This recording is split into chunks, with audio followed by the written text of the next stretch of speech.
இஸ்லாமிய சகோதரர்களுக்கு இப்போ புனித ரமலான் மாதம் ஆரம்பிக்க போகுது. நோன்பு வைக்கலாமா? அதுவும் முக்கியமாக டயபெட்டிக் பேஷண்ட்ஸ் நோன்பு வைக்கலாமா அப்படின்னு எல்லாருமே கேட்பாங்க. மன்னார்குடி பக்கத்தில் கூத்தாநல்லூர், பொதக்குடி, அத்திக்கடை, தண்ணீர் குன்னம் எல்லாம் நல்லா அருமையான ஊர், நல்லா செழிப்பான ஊர். எங்களுக்கு ரொம்ப பிடிக்கும். ஒரு பக்கம் ஆறு ஓடிட்டு இருக்கோம், இன்னொரு பக்கம் மக்கள் நல்லா அன்பான பாசமான மக்கள். நான் என்னுடைய மனைவி குழந்தைங்கெல்லாம் அடிக்கடி அங்கே போவோம். நல்லா இருக்கும். ஒரு ஃபீல் குட் அட்மாஸ்பியர்னு சொல்லுவோம்ல, அது அங்கே கிடைக்கும் நமக்கு. அங்கேருந்து நிறைய இஸ்லாமிய நண்பர்கள் டயபெட்டிஸ்க்காக என்னை கன்சல்ட் பண்ணிட்டு இருக்காங்க. அவங்களாம் சொல்லுவாங்க, நாங்கள் நோன்பு தாராளமாக வைப்போம், ஒவ்வொரு வருஷமும் வைப்போம், இந்த பிரச்சனையும் இல்லை அப்படின்னு சொல்லுவாங்க. ரமலான் மாதத்தில் எந்த டைமில் டேப்லெட் சாப்பிடணும்? சஹர் அப்படின்னு சொல்லுவாங்க. அதாவது நோன்பு வைக்கிறதுக்கு முன்னாடி அவங்க எடுத்துக்கக்கூடிய லாஸ்ட் மீல், காலையில் ஒரு 3:30 4 o'clock போல் அந்த டைமில் டேப்லெட் சாப்பிடலாம். அடுத்தது இஃப்தார்னு சொல்லுவாங்க. நோன்பு திறந்ததுக்கு அப்புறமா அவங்க எடுக்கக்கூடிய முதல் மீல், அந்த டைம்ல மாத்திரை போட்டுக்கலாம். அது ஈவினிங் ஒரு 6:30 போல. ஸோ மார்னிங் 3:30 to 4 o'clock போல ஒரு டேப்லெட்டும், ஈவினிங் 6:30 போல இன்னொரு டேப்லெட்டும் போட்டுக்கலாம். இல்லை என்னென்ன டேப்லெட் சாப்பிட்றவங்க சேஃபா நோன்பு வைக்கலாம், எந்தெந்த டேப்லெட் சாப்பிட்றவங்க கொஞ்சம் கேர்ஃபுல்லா இருக்கணும் அப்படிங்கிறத சொல்றேன். கிரீன்ல போட்டிருக்கிற டேப்லெட் சாப்பிட்றவங்க தாராளமாக நோன்பு வைக்கலாம், ரொம்ப சேஃப். அதில் லோ சுகர் வராது, அதாவது ஹைப்போகிளைசிமியான்னு சொல்லக்கூடிய தாழ்வு நிலை சர்க்கரை வராது. அது என்னென்னு சொல்றேன். மெட்ஃபார்மின், எக்ஸ்டெண்டட் ரிலீஸ், வில்டாக்லிப்டின், சிட்டாக்லிப்டின், லினாக்லிப்டின், டப்பாக்லிஃபோசின், ஒக்லிபோஸ் இந்த மாதிரி டேப்லெட்ஸ் எடுத்துட்டு இருக்கிறவங்க சேஃபா நோன்பு வைக்கலாம். இதில் லோ சுகர் பிரச்சனை வராது. அடுத்தது கொஞ்சம் கேர்ஃபுல்லா இருக்க வேண்டிய டேப்லெட்ஸ்லாம் ரெட்ல போட்டிருக்கேன். இந்த டேப்லெட் சாப்பிட்றவங்க கொஞ்சம் கவனமா இருக்கணும். ஏன்னா இதுல லோ சுகர் சிம்டம்ஸ் ஏற்படும்.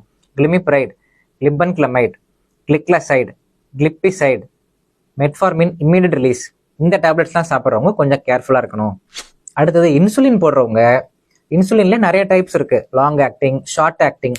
ஷார்ட் ஆக்டிங் இன்சுலின் போடுறவங்க, அதுவும் ஒரு நாளைக்கு ஒரு நேரம் தான் போடுறவங்க தாராளமாக நோன்பு வைக்கலாம். அந்த இன்சுலினை ஈவினிங் 6:30 போட்டுக்கலாம். அதுக்கப்புறம் உங்களுக்கு ஒன்றும் பிரச்சனை இருக்காது. ஆனால் லாங் ஆக்டிங் இன்சுலின் போடுறவங்க நோன்பு வைக்கிறது கொஞ்சம் அவாய்ட் பண்ணணும். ஏன்னா இன்சுலினோட பீக் டைம் எப்பன்னு பார்த்தோம்னா 8 to 12 hours இருக்கும். ஸோ அந்த டைம் வந்து உங்களுக்கு மத்தியான நேரத்தில் 3 மணி 4 மணி போல பீக் டைம்ல லோ சுகர் வரதுக்கு சான்ஸ் இருக்கு. அப்போ அவங்க ஃபாஸ்டிங்ல இருந்தாங்க அப்படின்னா கொஞ்சம் காம்ப்ளிகேட் ஆகும். So long acting insulin, mixtard insulin 30-70, 50-50 இந்த மாதிரி இன்சுலின் 2 நேரம் போடுறவங்க நோன்பு வைக்கிறத கொஞ்சம் அவாய்ட் பண்ணிக்கணும். இப்போ இந்த ரெட்ல உள்ள டேப்லெட்ஸ்லாம் சொன்னேன் இல்லையா, இந்த டேப்லெட்ஸ்லாம் சாப்பிட்டு இருக்கிறவங்களும் உங்க டாக்டரை கன்சல்ட் பண்ணிட்டு இந்த கிரீன்ல சொன்ன டேப்லெட்ஸ்க்கு சேஞ்ச் பண்ணிக்கலாம். 1 month மட்டும் சேஞ்ச் பண்ணிக்கலாம். சேஞ்ச் பண்ணிட்டீங்கன்னா நீங்க தாராளமா தைரியமா எந்த பிரச்சனையும் இல்லாம நோன்பு வைக்க முடியும். அடுத்து இன்னொரு முக்கியமான விஷயம், இந்த இளம் வயதினர்லாம் இந்த நோன்பு சமயத்துல ரோஸ் மில்க் குடிச்சிட்டேன், கூல்ட்ரிங்க்ஸ் நிறையா குடிச்சிட்டேன் அப்படின்னு சொல்லிட்டு சளி இருமல் அப்படின்னு வருவாங்க. நோன்பு திறக்கும் போது ரோஸ் மில்க், சமோசா இந்த மாதிரி ஃபுட்ஸ் எல்லாம் சாப்பிட்றத அவாய்ட் பண்ணணும். ஏன்னா ஒரு ஃபாஸ்டிங்கை பிரேக் பண்ணும்போது ஃபர்ஸ்ட் தண்ணி குடிச்சு பிரேக் பண்ணிட்டு அதுக்கப்புறம் பாரம்பரியமாக கொடுக்கக்கூடிய நோன்பு கஞ்சி தான் நல்லது.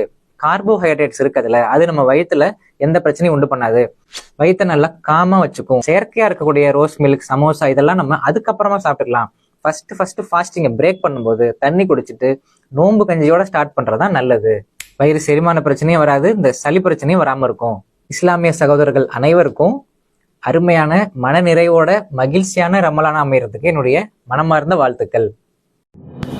உண்மையான செய்திகளை, மிகவும் பயனுள்ள தகவல்களை உடனடியாக அறிந்து கொள்ள எழுத்தாளர்கள் பத்திரிகையாளர்கள் சங்கத்தின் WJA நியூஸ் யூடியூப் சேனலை தொடர்ந்து பாருங்கள், சப்ஸ்கிரைப் செய்யுங்கள். வணக்கம்.